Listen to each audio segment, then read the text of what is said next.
For 23 years, I served as the estate manager for the Whitmore family's ancestral home in the Cotswolds. My duties were extensive, but none more peculiar than the daily ritual involving their grandfather clock. Every morning at precisely 7:15, I was required to verify its position in the main hall, document its exact placement in a leather-bound logbook, and ensure its pendulum maintained its steady rhythm.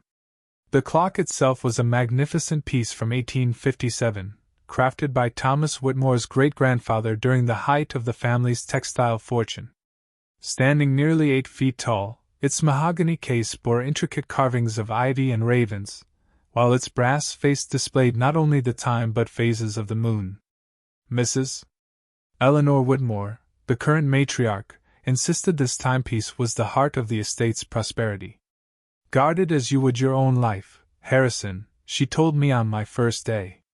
"Our family's fortune has depended on its presence for over a century." I found the request odd but harmless. The clock never moved, never required winding, and never missed a beat.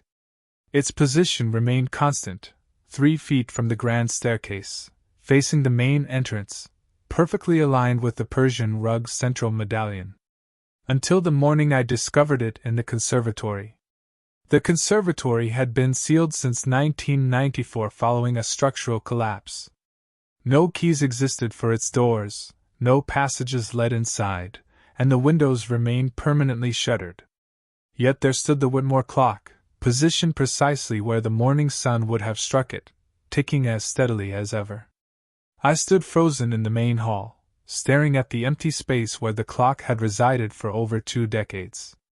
The indent in the Persian rug remained, a perfect rectangle marking its absence. My hands trembled as I retrieved the logbook from my jacket pocket, verifying yesterday's entry: clock position normal. Pendulum steady. 7:15 a.m., October 10th. Mrs. Whitmore maintained strict protocols regarding the estate's sealed areas. The conservatory's destruction during the storm of '94 had claimed her youngest daughter's prized orchid collection, and she'd ordered it permanently closed. No staff member possessed keys, no maintenance had been performed, and even I, with my master access, had never attempted entry. Yet somehow, impossibly, the family clock now resided within those sealed walls. I circled the conservatory's exterior, examining every entrance.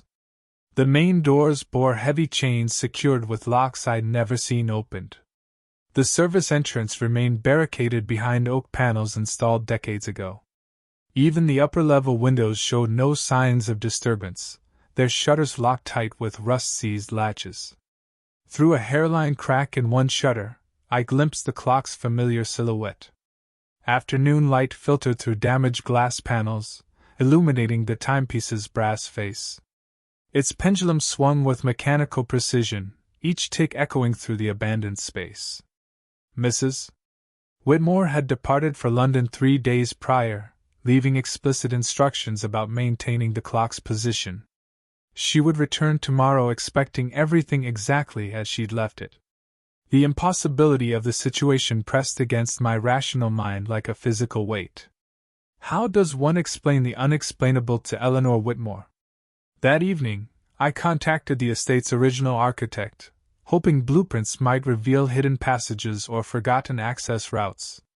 James Hartwell, now 87 and residing in Bath, remembered the conservatory's construction with remarkable clarity.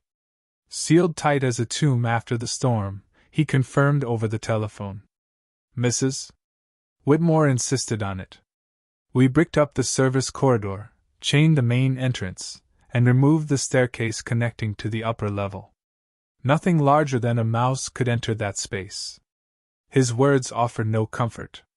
I'd examined every possible entry point, finding no evidence of forced access or structural modification. The clock had somehow materialized inside an impenetrable space. Sleep proved impossible. I spent the night walking the estate's corridors, checking and rechecking the other antiques, searching for signs of disturbance. Everything remained precisely positioned: the Ming vases in the drawing room, the medieval tapestries in the library, the crystal chandeliers suspended above the dining hall. Only the grandfather clock had moved.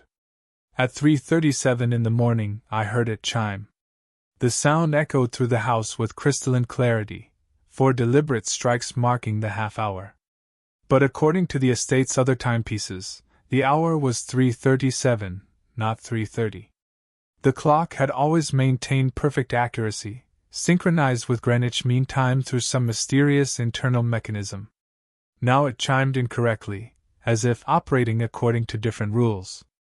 I approached the conservatory with a flashlight, pressing my ear against the sealed doors.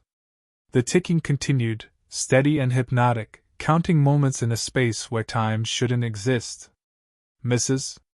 Whitmore's Bentley arrived at 8:45 the following morning, 30 minutes ahead of schedule. Through the library window, I observed her emergence from the vehicle with unusual tension marking her movements. Her typical measured grace had been replaced by purposeful urgency. Her first request concerned the clock's whereabouts. When I led her to the main hall and indicated the empty space where the timepiece had resided for decades, her complexion drained of all color. She stared at the indentation in the Persian rug while her hands, usually steady despite her 78 years, began trembling visibly.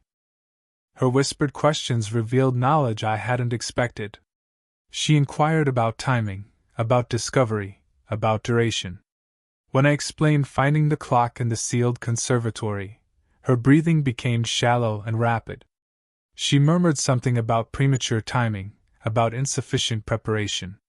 Her subsequent inquiry about my years of service seemed calculated rather than conversational. 23 years, I confirmed.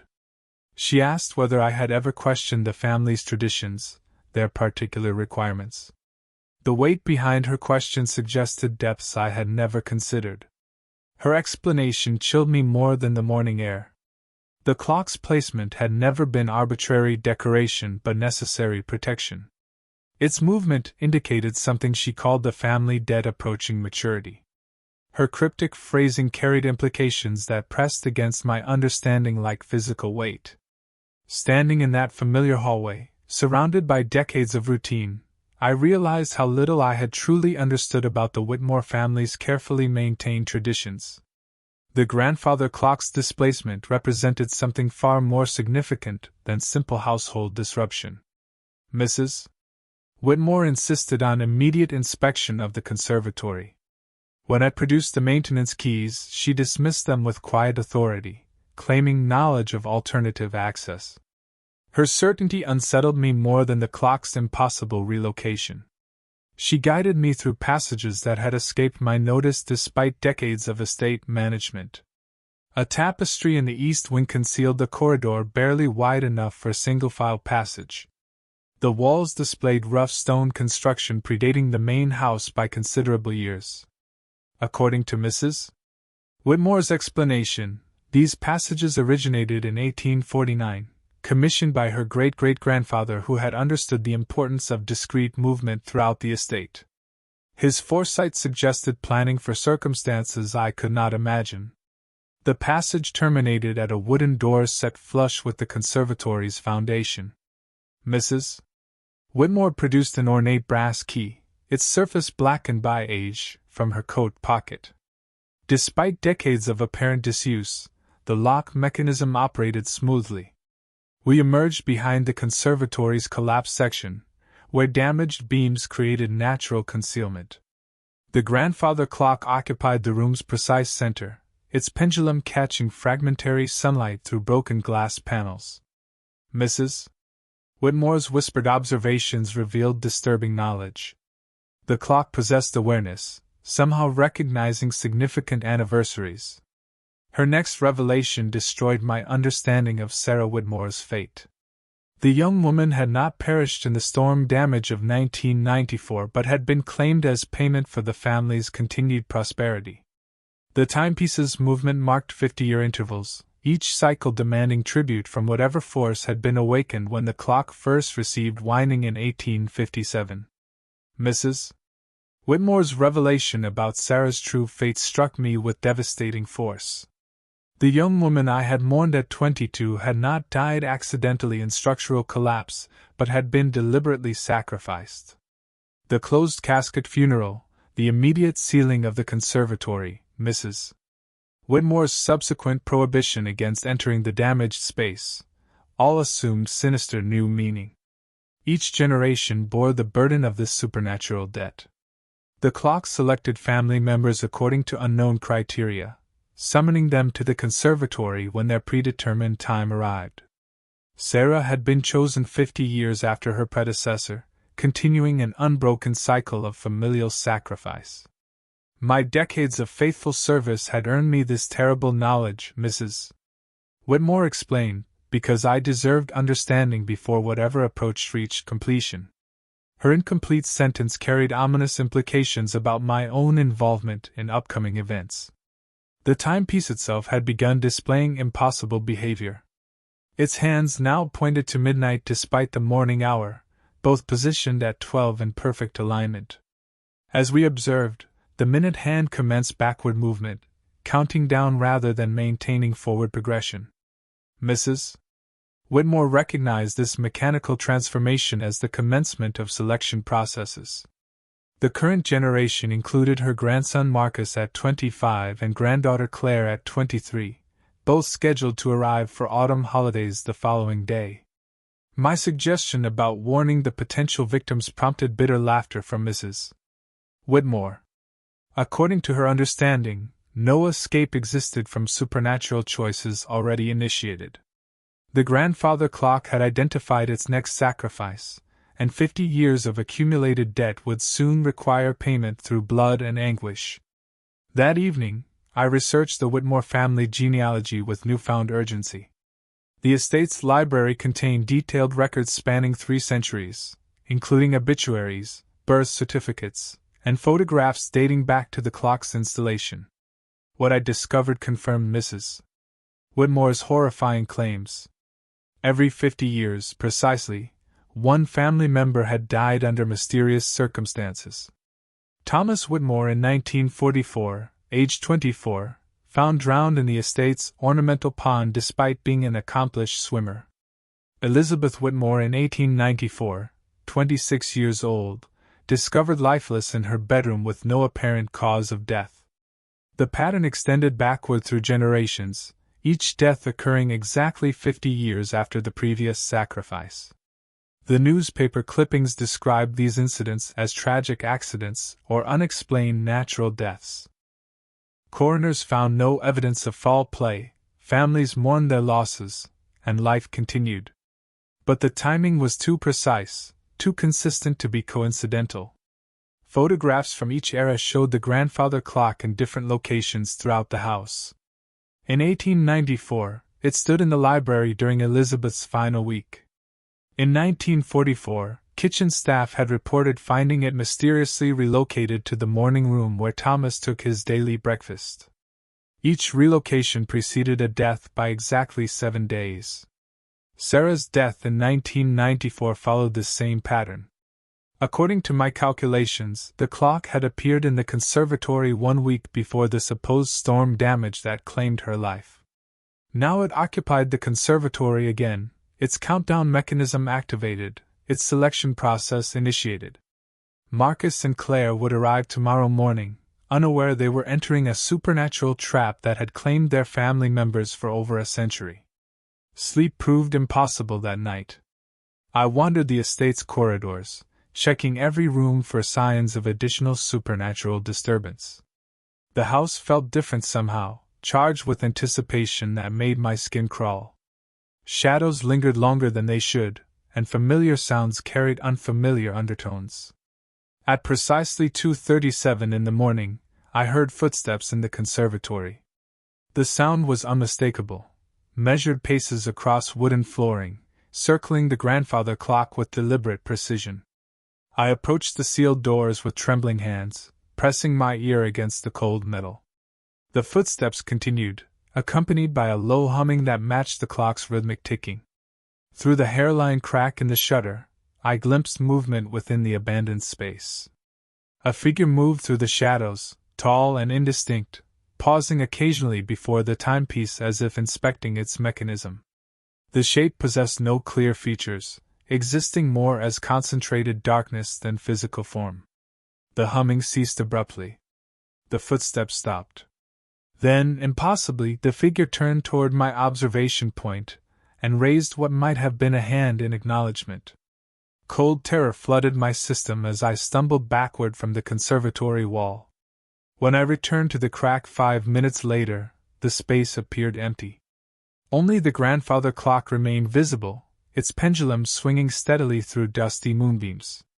But the air inside felt different somehow, thicker and more oppressive, as if the mysterious visitor had left traces of their presence embedded in the conservatory's atmosphere. The clock's hands had moved again. Instead of counting backward from midnight, they now pointed to 11:59, frozen 1 minute before the appointed hour. Marcus and Claire arrived at 10:15 the following morning, their cheerful banter echoing through the main hall as Mrs. Whitmore welcomed them with forced normalcy. I observed from the upper landing, studying their faces for any indication of supernatural awareness. Both appeared genuinely delighted to be home, discussing university achievements and holiday plans with youthful enthusiasm. Marcus had grown taller since his last visit, his 25 years evident in newfound maturity and confidence. Claire maintained her spirited energy at 23, her laughter filling spaces that had felt oppressive since the clock's relocation. Neither showed any recognition of the danger surrounding them. Mrs. Whitmore's behavior, however, betrayed her internal turmoil. Her smiles appeared strained, her responses slightly delayed, and her hands trembled whenever she looked directly at her grandchildren. She insisted they occupy guest rooms in the West Wing, far from the conservatory's influence, claiming the family quarters required maintenance. Throughout the afternoon, I monitored the grandfather clock's behavior through my makeshift observation post. The timepiece had resumed normal operation, its hands moving forward at correct intervals, its chimes marking each hour with traditional precision. Yet something fundamental had changed in its mechanism. The ticking sounded different, more urgent, more insistent, as if counting down to an inevitable conclusion. The mysterious figure from the previous night did not reappear, but the conservatory's atmosphere remained charged with expectant energy. Dust motes moved in unnatural patterns, and the shadows seemed to shift position independently of the sun's movement across the sky. By evening, the house felt like a trap waiting to spring. Dinner proceeded with artificial normalcy. Mrs. Whitmore had prepared Claire's favorite lamb roast and Marcus's preferred wine selection, creating an atmosphere of celebration that masked the underlying tension. The grandchildren shared stories of their respective universities, their future plans, their current romantic interests, while their grandmother listened with the intensity of someone memorizing every word. I served the meal with heightened awareness, noting how Mrs. Whitmore avoided mentioning family history or estate traditions. When Marcus inquired about the grandfather clock's absence from the main hall, she deflected with vague comments about necessary repairs. Her evasion seemed to satisfy his casual curiosity. After dinner, both young people expressed interest in exploring the estate's grounds before retiring. Mrs.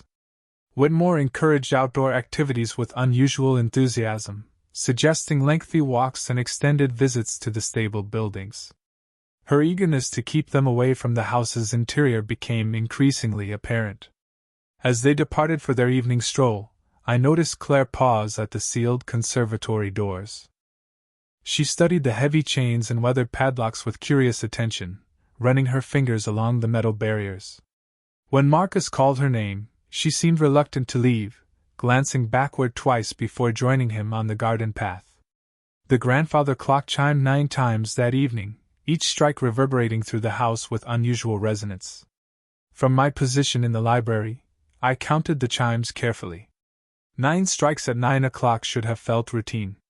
Instead, they sounded like a countdown, a warning, or perhaps a summons to something that waited patiently in the shadows of the sealed conservatory.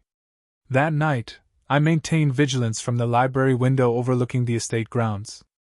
Marcus and Claire had returned from their walk at 10:30, their voices carrying through the evening air with contentment and affection for their childhood home. They retired to their respective rooms in the West Wing shortly before 11 o'clock. At 11:59 precisely, the grandfather clock began chiming. The sound echoed from the sealed conservatory with extraordinary volume, each strike penetrating the house's walls and reverberating through every corridor. I counted 12 chimes marking midnight, followed by 13, 14, 15. The impossible sequence continued beyond any reasonable explanation, each additional strike accompanied by a visible pulse of light from within the conservatory. The chiming ceased at 25 strikes, leaving the house in profound silence. Within minutes I heard movement in the West Wing. Footsteps descended the main staircase with purposeful determination, neither rushed nor hesitant, but guided by some invisible compulsion. I positioned myself to observe the main hall from the library doorway. Claire appeared first, walking with the measured pace of someone in deep sleep. Her nightgown flowed around her bare feet as she crossed the Persian rug toward the conservatory entrance. Her eyes remained closed, but her movement showed perfect awareness of obstacles and direction. Marcus followed 30 seconds later, exhibiting identical behavior. Both young people moved as if responding to an irresistible summons, their faces peaceful but unnaturally blank. They approached the chained conservatory doors and stopped, standing side by side in the moonlight filtering through the tall windows. Then, impossibly, the heavy chains began unfastening themselves, falling away from the doors with soft metallic whispers. The conservatory doors opened inward without human assistance, revealing darkness that seemed to absorb the moonlight rather than reflect it. Claire entered first, her sleepwalking state guiding her across the threshold into the abandoned space. Marcus followed immediately, both moving with the same unnatural coordination that had brought them downstairs. From my hiding position, I witnessed the grandfather clock's transformation. Its brass face glowed with internal light, the carved ravens on its case appearing to move with subtle animation. The pendulum swung faster now, marking time at an impossible rate while the hands spun through hours, days, perhaps years in accelerated motion. Mrs. Whitmore appeared beside me without warning, her presence as silent as her grandchildren's departure. Her face had aged decades in a single evening, grief and resignation etched deep around her eyes. She held an ornate brass key identical to the one that had opened the hidden passage. She explained in whispered fragments that the choice had been made 50 years ago, before Marcus and Claire's birth, before their parents' marriage, before any possibility of prevention existed. The grandfather clock operated according to ancient agreements that predated human understanding, selecting payment for prosperity that had sustained the Whitmore family through generations of accumulated wealth. The light from within the conservatory intensified, accompanied by sounds I could not identify, whispers that might have been wind, music that might have been crying, voices that might have been memories. Whatever waited inside had claimed its chosen sacrifice, continuing a cycle that had persisted since 1857, when Thomas Whitmore first wound the clock that would doom his descendants to eternal payment.